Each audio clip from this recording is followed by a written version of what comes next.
അത് ഞാൻ അമ്മക്കുട്ടിയുടെ ഫോണിൽ സംസാരിക്കായിരുന്നു. പെട്ടെന്ന് അവിടെ എന്തൊക്കെയോ ബഹളവും അമ്മക്കുട്ടിയുടെ കരച്ചിലും കേട്ടു. ബഹളോ കരച്ചിലോ? മോള് ടെൻഷനാവാതെ അച്ഛനൊന്ന് വിളിച്ചു നോക്കട്ടെ. കരയാതെ ചക്കി.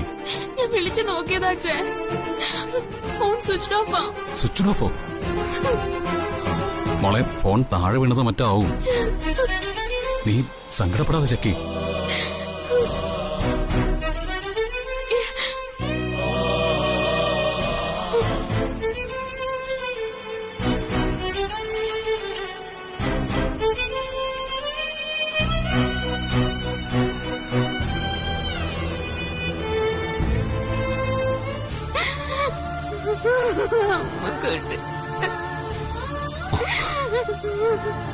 അനുക്കുട്ടി, എന്തിനാ ഇങ്ങനെ കരയുന്നേ? അമ്മയ്ക്ക് എന്തോ പറ്റിയെന്നാ? എന്റെ അമ്മക്കുട്ടിക്ക് എന്തോ പറ്റി, എനിക്ക് ഉറപ്പാ. എന്നോട് സംസാരിച്ചോണ്ടിരുന്നപ്പോഴാ. ഞാൻ ഇനി എന്ത് പറഞ്ഞാ നിന്നെ സമാധാനിപ്പിക്കാനോ?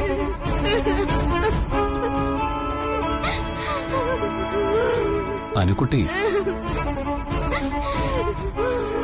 എന്താ ഇവിടെ ഒരു കരച്ചിലും ബഹളമൊക്കെ? ഓ എന്റെ ദൈവമേ, ഒരു ദിവസം പോലും ഈ വീട്ടിലൊരു മനസ്സമാധാനം ഇല്ലല്ലോ. കണ്ണീര് വീഴ്ത്തി മുടിക്കുക. എന്താടാ കാര്യം? അമ്മേ, അനുവിന്റെ അമ്മയ്ക്ക് എന്തോ സംഭവിച്ചു എന്ന് പറഞ്ഞ് കരയുക. എന്തു സംഭവിച്ചെന്ന്? ഫോണിൽ സംസാരിച്ചുകൊണ്ടിരുന്നപ്പോ ഒരു കരച്ചില് കേട്ടു. ഇപ്പൊ ഫോണിൽ വിളിച്ചിട്ട് കിട്ടുന്നുമില്ല. ആഹാ, അതാണോ കാര്യം? എടാ, ഫോൺ താഴെ വീണാ പിന്നെ ആരെടാ കരയാത്തെ? വില കൂടിയ ഫോണാണെങ്കി പിന്നെ കൂടുതൽ ഉച്ചത്തി കരയും. അമ്മയൊന്നും മിണ്ടാതിരുന്നേ. എന്താ കാര്യം? ഓ, കാര്യമൊക്കെ വലിയ പുതുമയാ. അനിക്കുട്ടിയുടെ അമ്മക്കുട്ടിയെ കാക്ക കൊത്തിക്കൊണ്ടുപോയിന്ന്.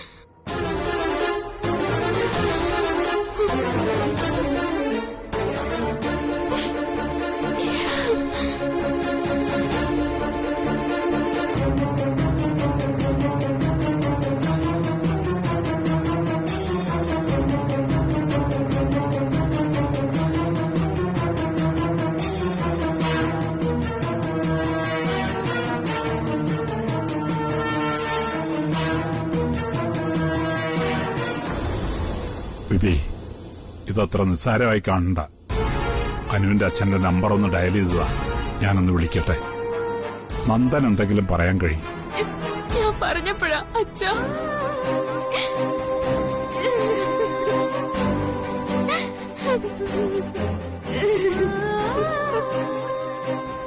ഏയ്, മോള് കരയാതെ. അമ്മക്കുട്ടിക്കൊന്നും സംഭവിച്ചിട്ടില്ല. എന്തിനാ ചുമ്മാ പുന്നാരിക്കുന്നേ? നീ നിന്റെ കാര്യം നോക്ക് ലക്ഷ്മി, കേട്ടല്ലോ? കരയാതെ മോള് കരയാതെ. അച്ഛനല്ലേ പറയുന്നത്, അമ്മയ്ക്കൊന്നും സംഭവിച്ചിട്ടില്ല.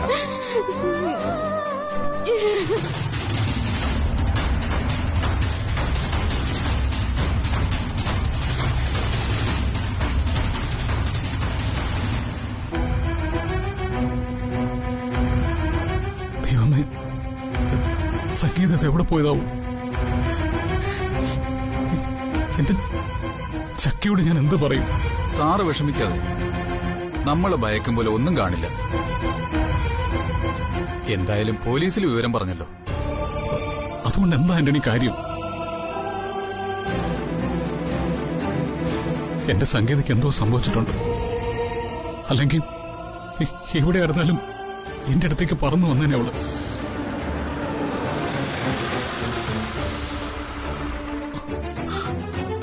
ആരാണ് നോക്ക്.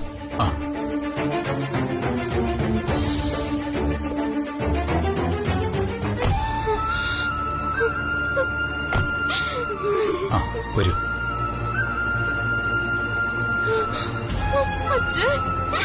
എന്റെ അമ്മക്കുട്ടി എവിടെ? മോളെ,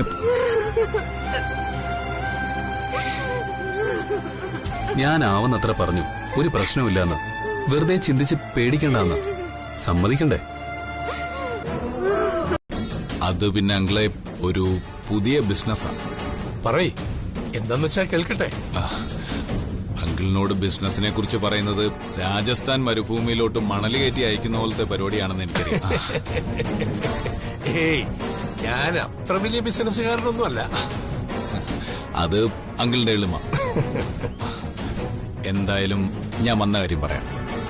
ഒരു സ്ക്രാപ്പ് യൂണിറ്റ് തുടങ്ങിയാലോ എന്ന് ആലോചിക്കോ? വെറും ആക്രി പരിപാടിയല്ല.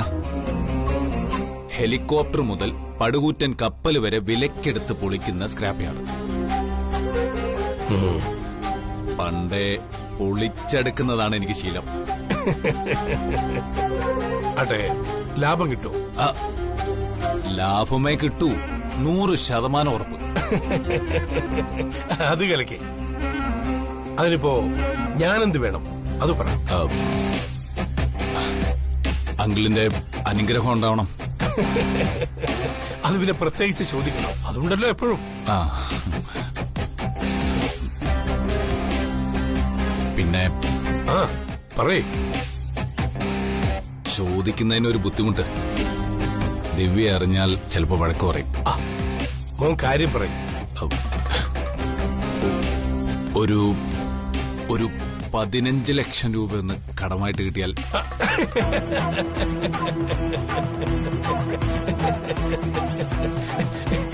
കടോ?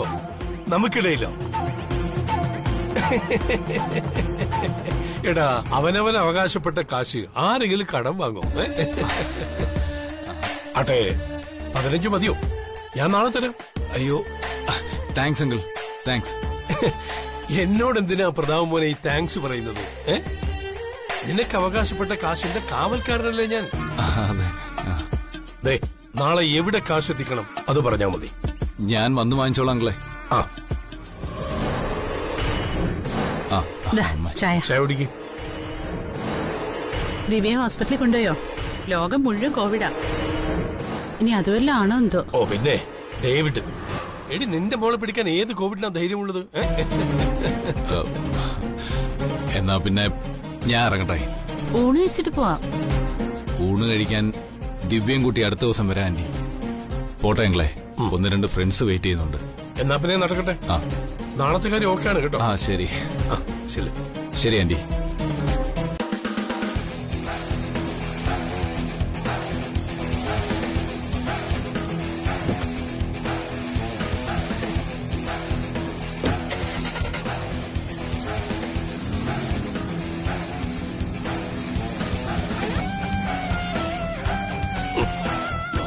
പാവം പയ്യൻ, അവന് മരുമകനായി കിട്ടിയത് നമ്മുടെ ഭാഗ്യ.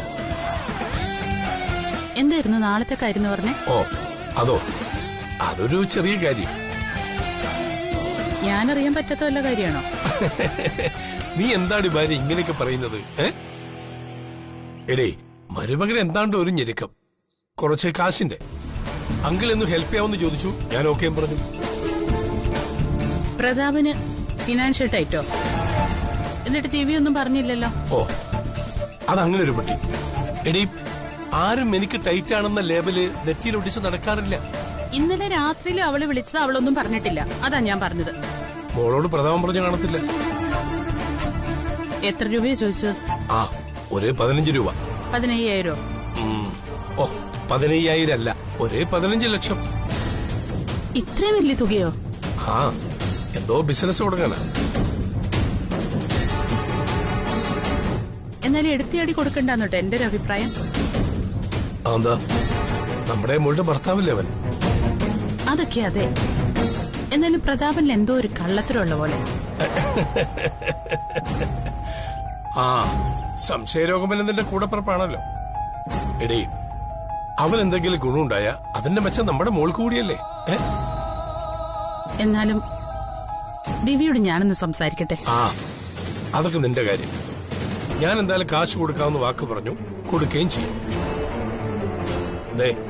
മനുഷ്യന് തിരിച്ചറിയാനുള്ള കഴിവ് നിനക്കില്ല. ഓ, എന്ത് നല്ല വിനയുള്ള കൊച്ചനാ പ്രതാപൻ. കൂടുതൽ വിനയം കാണിക്കുന്നവരെയാ കൂടുതൽ. നീ അനുഭവിച്ചോ? ഇനി അടുത്തതേ നിന്നെ ആയിരിക്കും പോലീസ് അറസ്റ്റ് ചെയ്തോണ്ട് പോവാൻ പോകുന്നത്. എന്തായാലും എന്റെ ആങ്ങളെ കസ്റ്റഡിയിലെടുത്തതിന്റെ അത്രയും ദണ്ഡം എനിക്ക് അപ്പൊ ഉണ്ടാവില്ല. കാരണം ഇവളെ താലി കെട്ടിയതിനു ശേഷം പോലീസ് നിന്നെ വിട്ടൊഴിഞ്ഞിട്ടില്ലല്ലോ.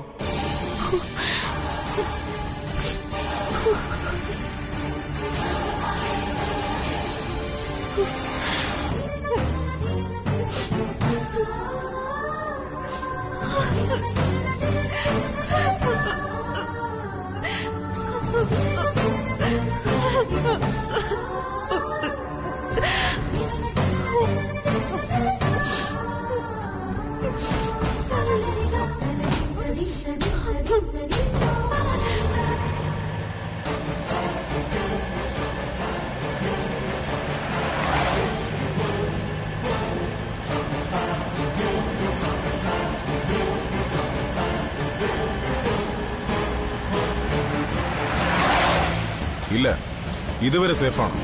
വഴിയിൽ ചെക്കിംഗ് ഒന്നും ഉണ്ടായില്ല. രാത്രിയോടെ ഞങ്ങളങ്ങെത്തും. ഓക്കെ, ഇനി വിളിക്കില്ല. ഞാൻ ഫോൺ സ്വിച്ച് ഓഫ് ചെയ്യാം. വേഗം പോ, ഇനിയുണ്ട് കിലോമീറ്ററുകൾ.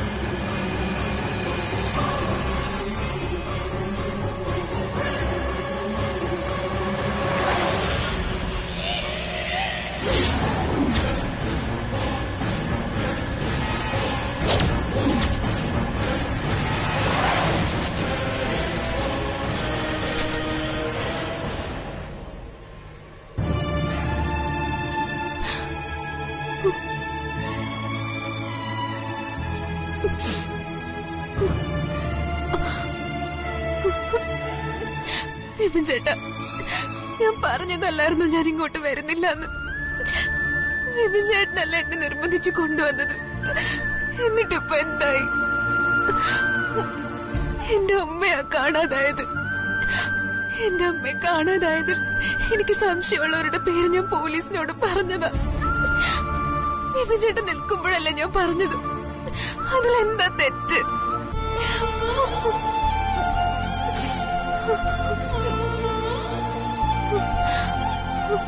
എനിക്ക് എന്നെക്കാളും വലുത് എന്റെ അമ്മയാ.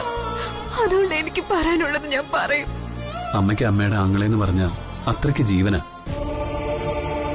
നിനക്കറിയത്തില്ലേ, പെട്ടെന്നുണ്ടായ ദേഷ്യത്തിന് പറഞ്ഞതാ. എല്ലാവർക്കും ദേഷ്യപ്പെടാനും തട്ടിക്കളിക്കാനും ഞാൻ ആരാ?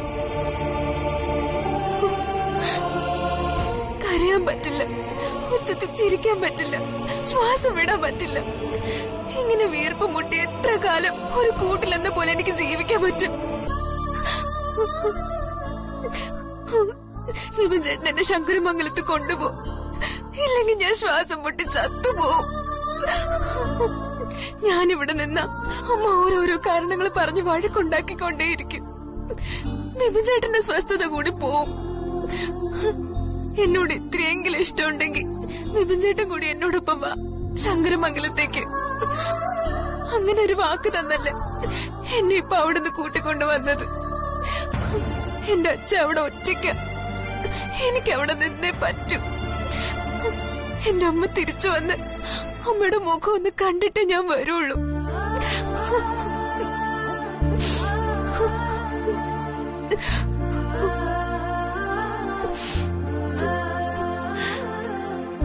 വിപിൻ ചേട്ടാ, ഞാനിങ്ങനെ കരഞ്ഞു കരഞ്ഞ് ചത്തുപോകുന്നത് കാണാൻ നിൽക്കാതെ ഈ കാര്യത്തിൽ വിപിൻ ചേട്ടൻ ഒരു തീരുമാനം എടുക്കും പ്ലീസ്. എന്റെ വിപിൻ ചേട്ടനല്ലേ?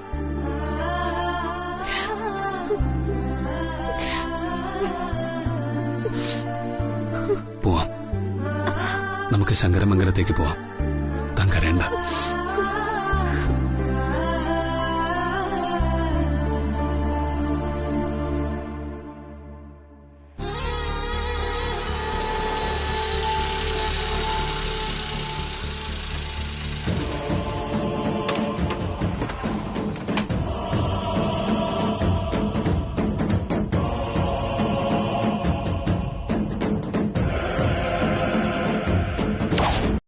അച്ഛനും മകനും തമ്മില് വേറെന്തെങ്കിലും വഴക്കോ ശത്രുതയോ വല്ലതും ഉണ്ടോ?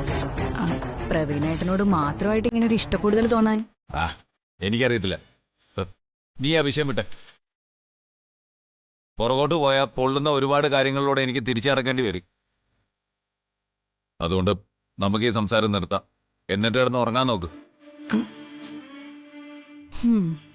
ഞാൻ അമ്മയോട് ചോദിക്കണമെന്ന് ഓർത്തിട്ടുള്ളതാ. പ്രതാപേട്ടൻ പറയണ്ട, ഞാൻ അമ്മയോട് ചോദിച്ചോളാം. ഇനി അച്ഛനും മകനും ഇടയിൽ എന്തെങ്കിലും പ്രശ്നങ്ങളുണ്ടെങ്കിൽ ആ മഞ്ഞൊരുക്കുന്ന ചുമതല ഈ മരുമകൾ ഏറ്റെടുക്കുന്നു. ഉം?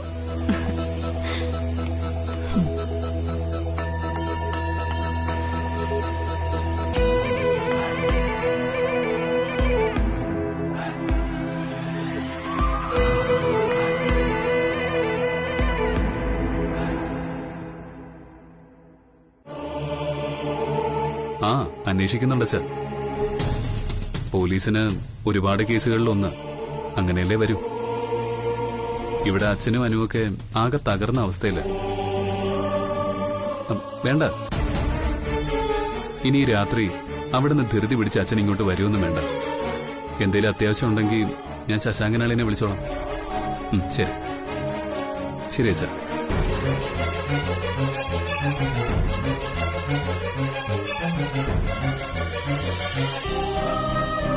എടി കൊച്ചേ, നീ നോക്കിക്കോ, നിന്റെ അമ്മയുടെ ശവം പോലും നിനക്ക് കാണാൻ കിട്ടത്തില്ല.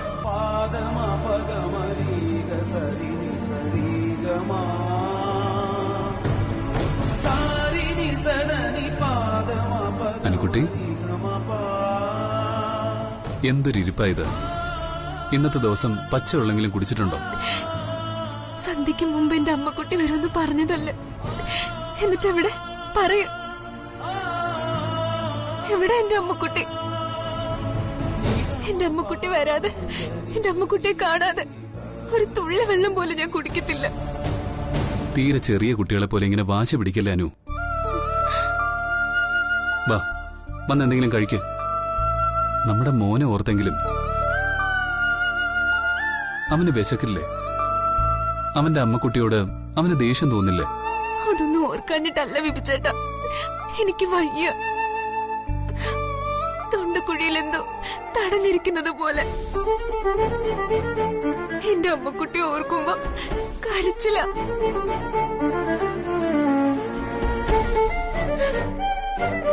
എനിക്ക് ഉറങ്ങാനുള്ള എന്തെങ്കിലും ഒരു മരുന്ന് താ വിപിച്ചേട്ടാ, പ്ലീസ്.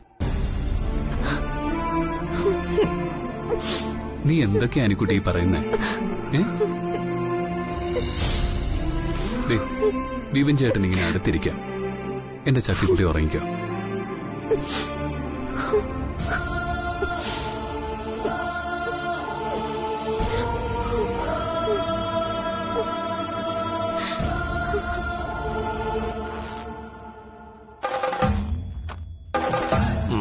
ബാ, 15 ലക്ഷം തികച്ചുണ്ട്. പോയി നന്നായി വാ മോനെ. ഞാൻ പൊളിച്ചടുക്കുവങ്ങളെ. എന്നവനെ വിട്ടോ, ഇത്രയും പൈസ കൊണ്ട് രാത്രി ഒറ്റക്ക് പോകുന്നതല്ല. അയ്യോ, അതൊന്നും സാരമില്ലങ്ങളെ. വീട് വരെ നമ്മുടെ പയ്യന്മാരൊപ്പം ഉണ്ടാവും. കൂട്ടുകൂടിയായിരുന്നു, കാശൊന്നും പൊടിച്ചു കളയണ്ട.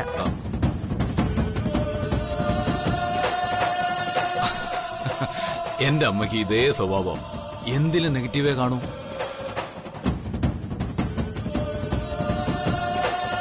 പൊടിക്കാനല്ല, പൊടിച്ച് വാരാനാ പ്രതാപം പോകുന്നത്. അപ്പോ ശരി, രാത്രി യാത്രയില്ല. ശരി. ആ,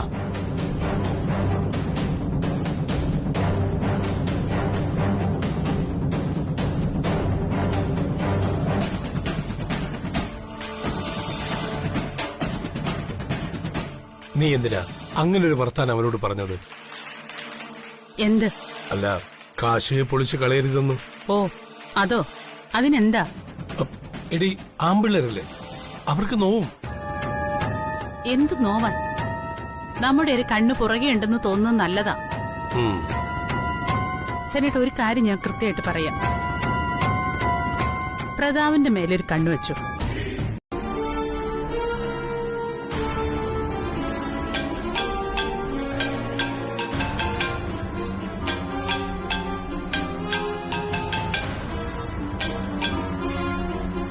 ഗുഡ് മോർണിംഗ് നടരാജൻ സാർ. പറയണം. ഡിപ്പാർട്ട്മെന്റിൽ നിന്ന് കിട്ടിയ ഇൻഫർമേഷൻ ആണെന്നോ? പറഞ്ഞോ.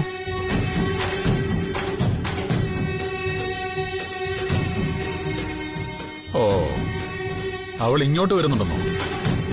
ACP ശക്തി പാർവതി വരട്ടെ. മടയിൽ ചെന്ന് വെടിപൊട്ടിക്കുന്നതാണ് അവളുടെ രീതി എന്ന് എനിക്കറിയാം. പക്ഷേ വരുന്നത് പുലിമടയിലേക്കാണെന്ന് അവൾ ഓർക്കണം. ശരി വെച്ചോ. Thanks Natarajan.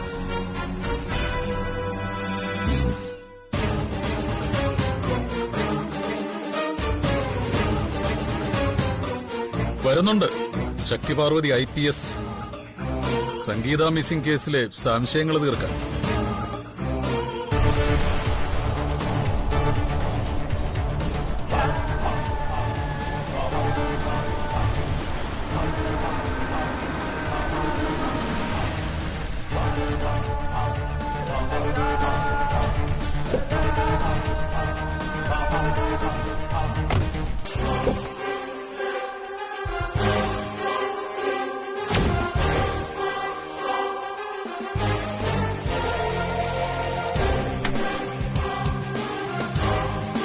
Good morning sir. Good morning. ഇതെന്താ വഴിതെറ്റി വന്നതാണോ ഇങ്ങോട്ട്?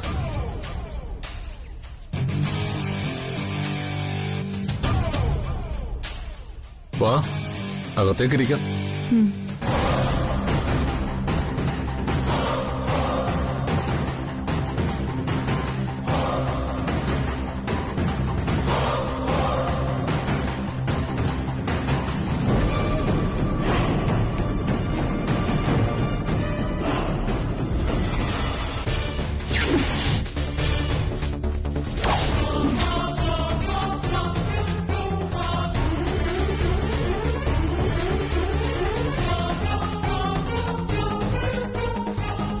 അങ്ങനെ വഴിതെറ്റിയൊരിടത്തും പോകാറില്ല സർ. കൃത്യമായി വരേണ്ടടുത്ത് കൃത്യസമയത്ത് വരിക തന്നെ ചെയ്യും.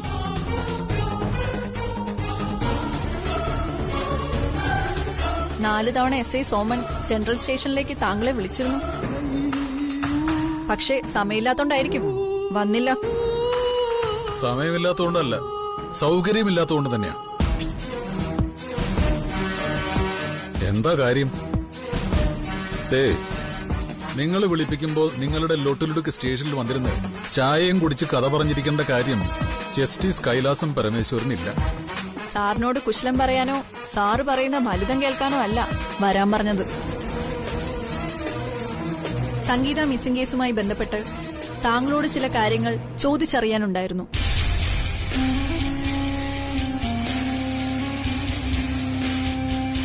സാറിനോട് മാത്രമല്ല, ഈ നിൽക്കുന്ന സാറിന്റെ മൂത്ത മകനോടും. അതെ, എവിടെയെങ്കിലും ഉള്ള ഏതെങ്കിലും സ്ത്രീയെ കാണാതായതിന് ഞങ്ങളത് ഉത്തരം പറയണം. ആരൊക്കെ എവിടേക്ക് ഉത്തരം പറയണമെന്ന് പോലീസ് തീരുമാനിക്കും സർ. കൊച്ചേ, പാടത്തു മുട്ടറ്റം വെള്ളത്തിൽ പരലിനെയും പള്ളത്തെയും പിടിച്ചുള്ള എക്സ്പീരിയൻസ് വെച്ചിട്ട് കൊമ്പൻ സ്രാവിന്റെ കണ്ണിൽ ചാട്ടുളി എറിയാൻ വരരുത്. ഇതാള് വേറെയാ. ജസ്റ്റിസ് പരമേശ്വരനാ, കൈലാസം പരമേശ്വരൻ. അല്ല, നിങ്ങളുടെ ഒരു പരിപാടി ഉണ്ടല്ലോ, കോൺസ്പിറസി, ഗൂഢാലോചന. ഇതൊക്കെ ആരോപിച്ച് ആളുകളെ തൂക്കിയെടുത്ത് ക്യാമ്പ് ഓഫീസിൽ കൊണ്ടുപോയി രാവിലെ മുതൽ വൈകുന്നേരം വരെ ശ്വാസം പോലും വിടാൻ സമ്മതിക്കാതെ ചോദ്യം ചെയ്യുന്ന ഒരു പരിപാടി. അതെ, എന്റെ അടുത്തും എന്റെ മകന്റെ അടുത്തും നടക്കുവോ? സർവീസ് റിവോൾവറിലെ ബുള്ളറ്റും ACP ശക്തി പാർവതിയും ഒരുപോലെയാ സർ. Straight forward. ഞാൻ കൊണ്ടുപോകണമെന്ന് തീരുമാനിച്ചാൽ കൊണ്ടുപോയിരിക്കും സർ. ക്യാമ്പ് ഓഫീസിൽ വെച്ചെന്നല്ല, എവിടെ വെച്ചും ചോദ്യം ചെയ്യുകയും ചെയ്യും. എന്നാൽ ഇവിടേക്ക് ഞാനും എന്റെ മരുമോനൊക്കെ വരുന്നതോടെ നിന്റെ ഇവിടുത്തെ കളി നിൽക്കും. കളിക്കാനേ അങ്ങനെ വലിയ തട്ടക്കൊന്നും ശശാങ്കന് വേണ്ട. കുഴിത്തിരുമോണിയിലെ അമ്മാവന്റെ ഹെഡ് മാസ്റ്ററാണ് ഞാൻ. അതൊന്ന് മനസ്സ് വെച്ചാൽ മതി. ഏട്ടാ, ബന്ധങ്ങളൊക്കെ പെട്ടെന്ന് മുറിഞ്ഞു പോകുന്നത് പോലെ. ബന്ധങ്ങളൊക്കെ എന്നേ മുറിഞ്ഞു പെങ്ങളെ. കൂടുതൽ സംസാരിക്കുന്നില്ല. പറഞ്ഞ കാര്യങ്ങളൊക്കെ വീണ്ടും ആവർത്തിക്കുന്നുമില്ല. ഏറ്റവും അടുത്ത ദിവസം വേണമെങ്കിൽ ജോലിസിനെ കണ്ട് സമയമൊക്കെ നോക്കിച്ചിട്ട് മതി. എഗ്രിമെന്റ് സൈൻ ചെയ്യണം. ഇക്കാര്യത്തിൽ ഇനി നമുക്കിടയിൽ സംസാരമില്ല.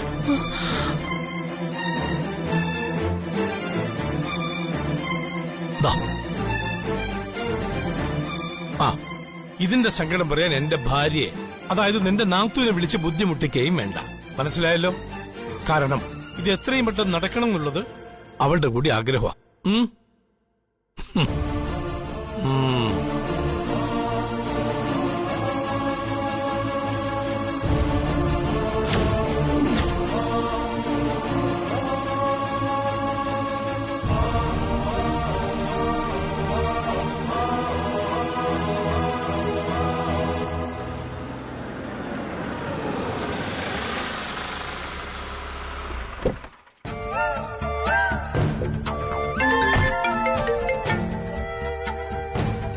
ആളിയ ഇല്ല, ഞാനൊന്ന് ഹോസ്പിറ്റലിലേക്ക് വന്നത് ലീവ് എക്സ്റ്റെൻഡ് ചെയ്യാനായിട്ട്. അവിടെ എങ്ങനെയുണ്ട്? ഓ, തൽക്കാലം അമ്മയുടെ മുഖം വീർപ്പീരും വഴക്കും ഒന്നും ശ്രദ്ധിക്കാൻ പറ്റത്തില്ലല്ലോ. അതിനേക്കാളും വലിയ പ്രശ്നത്തിലല്ലേ നിൽക്കുന്നത്. അപ്പൊ ശരി അളിയ, ഞാൻ വിളിക്കാം.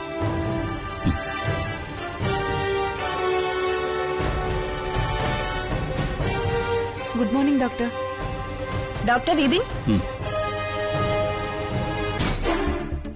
ആഹാ, വിപിൻ ഡോക്ടർ വന്നോ? പുതിയ വാർത്തയൊക്കെ ഞാനും അറിഞ്ഞ കേട്ടോ. എന്ത്? ഓ, ചുമ്മാ ഒന്നും അറിയാത്ത പോലെ. എന്താ ഡോക്ടറെ ഇത്? നമ്മളും ഈ ലോകത്ത് തന്നെയല്ലേ ജീവിക്കുന്നേ. അപ്പൊ പിന്നെ ഇവിടെ നടക്കുന്നതൊക്കെ അറിയുമല്ലോ. നീലിമേ, ഞാനിപ്പോ തന്നോട് സംസാരിക്കാൻ പറ്റിയൊരു മൂഡിലല്ല ഉള്ളത്. എനിക്കറിയാം. ഒരു കല്യാണം കഴിഞ്ഞതോടെ സ്വസ്ഥത മുഴുവനായി നഷ്ടപ്പെട്ട ഒരു പാവം വ്യക്തിയല്ലേ എന്റെ മുന്നിൽ നിൽക്കുന്നത്. ഷോ, എന്നാലും ഇത് ഇത്തിരി കഷ്ടമായി പോയേട്ടോ. എന്ത്? അല്ല, 18 വയസ്സുള്ള മകളെ കെട്ടിച്ചു വിട്ടിട്ട് അമ്മ ഒളിച്ചോടി പോവാന്നൊക്കെ താൻ എന്താ ഇപ്പൊ പറഞ്ഞത് മനസ്സിലായില്ലേ? നിങ്ങളുടെ അമ്മായിയമ്മ ആരുടെ കൂടെ ഒളിച്ചോടി പോയി എന്നുള്ള വാർത്ത ഇവിടെ എല്ലാരും അറിഞ്ഞു. എത്ര മൂടി വെച്ചാലും പതിയെ പതിയെ കാര്യങ്ങൾ പുറത്തു വരുമെന്നേ. വെറുതെ കെട്ടുകഥകൾ മെനഞ്ഞുണ്ടാക്കരുത്. അതോ അന്തസ്സുള്ളൊരു സ്ത്രീയെ കുറിച്ച്. ഓ, അമ്മായിയമ്മ പറഞ്ഞപ്പോ പൊള്ളി. അനുക്കുട്ടിയുടെ അമ്മയല്ലേ, എങ്ങനെ ന്യായീകരിക്കാതിരിക്കും? കാരണം അമ്മ വേലി ചാടിയ മോള് മതില് ചാടുന്നോ മറ്റൊരു പഴഞ്ചൊല്ലുണ്ട്. അനാവശ്യം പറയരുത്. സ്വന്തം സംസ്കാരത്തിനും നിലവാരത്തിനും അനുസരിച്ച് സംസാരിക്കണം. കഴിഞ്ഞ ദിവസമേ ഇത് ഞാൻ തന്നോട് പറഞ്ഞല്ലേ. എന്നെ നിങ്ങൾ സംസ്കാരം ഒന്നും പഠിപ്പിക്കണ്ട. ആദ്യം സ്വന്തം ഭാര്യയുടെയും ഭാര്യയുടെ അമ്മയുടെയും സംസ്കാരത്തിന്റെ അളവൊന്ന് എടുത്തു നോക്ക്. കാണുന്ന നഴ്സുമാരൊക്കെ good morning sir, hi doctor എന്നൊക്കെ പറയുന്നുണ്ടെങ്കിലുവേ എല്ലാവരും ഇരുന്ന് അടക്കം പറഞ്ഞ് ചിരിക്കുക. അതറിയാവോ? എന്തായാലും കൊള്ളാം. പത്രത്തിലൊക്കെ ഒരു പരസ്യം കൊടുത്തേക്ക്, അമ്മായി അമ്മയെ മടങ്ങി വരൂ എന്നും പറഞ്ഞു.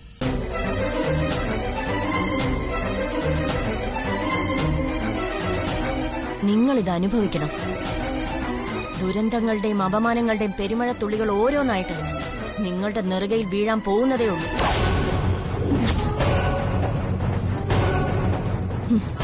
ഒരു പെണ്ണിന്റെ കണ്ണീരിന്റെ ശക്തി എന്താണെന്ന് നിങ്ങൾ ഇനി അറിയും. ചെന്ന് HR-ൽ പോയി ലീവ് എക്സ്റ്റെൻഡ് ചെയ്യും. അനുക്കുട്ടിക്ക് കൂട്ടിരിക്കും. അമ്മായിയപ്പന്റെ കണ്ണീര് തുടയ്ക്കും. അമ്മായിയമ്മ എവിടെയാന്ന് അന്വേഷിക്കും. എന്നാ പിന്നെ ഞാൻ ചെല്ലട്ടെ? എനിക്ക് കാഷ്വാലിറ്റിയിൽ ഇത്തിരി പണിയുണ്ട്.